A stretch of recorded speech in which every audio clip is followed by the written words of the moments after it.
Le Conseil national des droits de l'homme a effectué le mardi 27 mai une visite d'immersion à l'Assemblée nationale.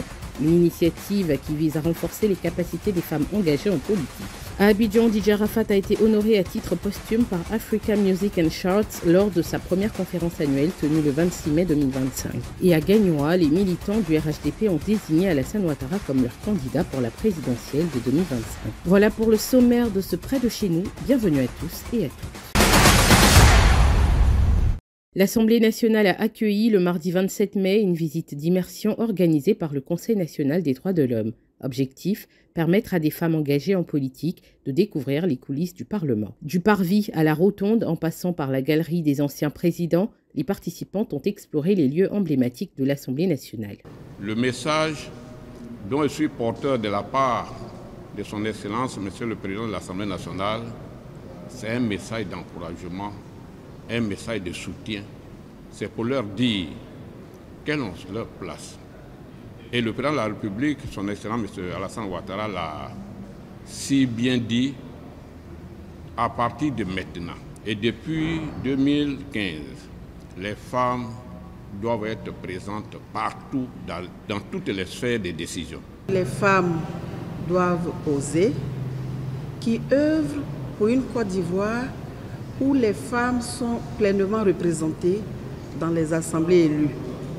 Et donc nous demandons aux partis politiques, aux femmes de la société civile qui souhaitent se porter candidates, qui souhaitent intégrer des staffs de campagne, de venir tout simplement s'inscrire au Conseil national des droits de l'homme.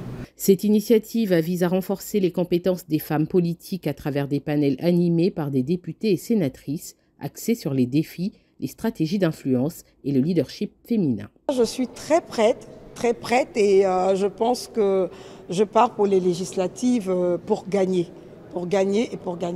Et aussi, on réclame une représentativité plus importante des femmes dans les instances de décision. Je crois que là, le programme est tellement bien arrivé. Un pas de plus vers une participation féminine plus active et outillée en politique. La première conférence annuelle d'Africa Music and Charts s'est tenue à Abidjan le 26 mai. Lancée à Dakar en novembre 2024, AMC entend révolutionner l'industrie musicale africaine. L'objectif avec AMC, c'est la reconnaissance de nos talents, c'est la reconnaissance du travail, c'est la reconnaissance des musiques africaines à travers le monde, parce qu'on a des légendes qui ont performé partout dans le monde et qui, à date, n'ont pas encore été certifiées. Et c'est une véritable injustice. C'est pas juste que pour être certifié, il faille aller performer en France ou aller performer aux États-Unis, etc., etc. On a des talents qui sont là, on a des talents qui existent, on a des musiques incroyables et c'est important qu'aujourd'hui, on puisse avoir cette souveraineté de nos artistes et qu'on puisse les récompenser pour tout le travail qu'ils ont fait. De nombreuses stars comme Serge Beno ont exprimé leur soutien à l'initiative. Alors, je pense que c'est une très belle initiative parce que les artistes africains en avaient vraiment besoin. Il fallait qu'on ait une propre certification. Et là, franchement, je félicite l'initiative et j'invite tous les artistes à vraiment se concentrer sur le travail justement pour avoir leur certification des artistes.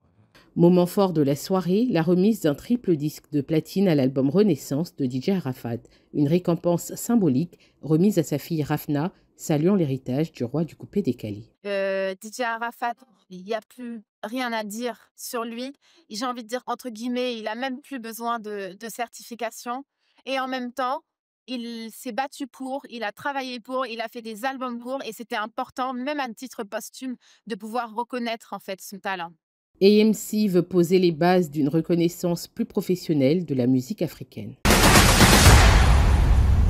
L'île Boulay 2 a vibré le 25 mai dernier au rythme de la fête des mères, une célébration organisée par la chefferie locale dans une ambiance de joie et de partage. Chef, vous êtes le socle, la voix de la sagesse, le grand de notre cohésion. Grâce à vous, notre île respire en paix.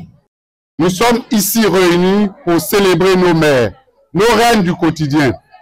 Ces femmes fortes et dévouées qui portent notre village Île Boulay 2 à bout de bras, dans le silence, mais avec tant de dignité. Le moment fort a été la remise de 2 tonnes de riz, de produits d'hygiène et d'un appui financier de 300 000 francs CFA offert par la marraine de la cérémonie. Je tiens à vous remercier du fond du cœur pour cette marque de confiance et d'affection.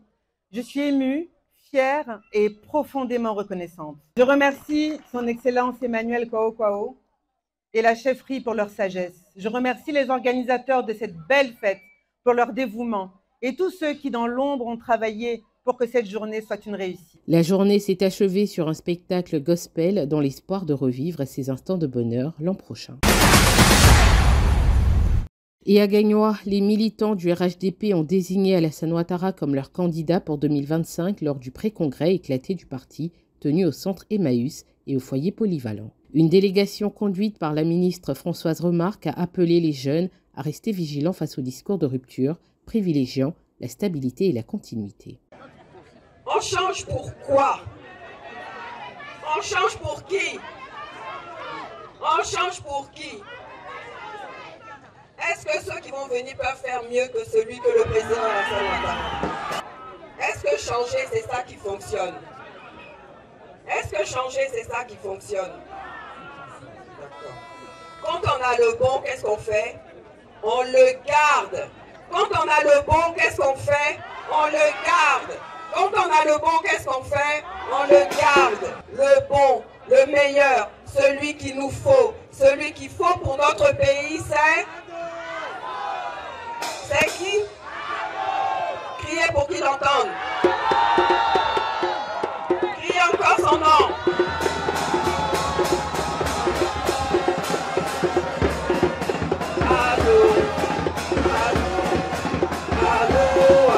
Des motions de soutien ont été lues publiquement. Rendez-vous est donc pris pour le Congrès national. C'est la fin de cette édition. Merci de l'avoir suivi. L'information continue sur 7info et sur 7info.ci.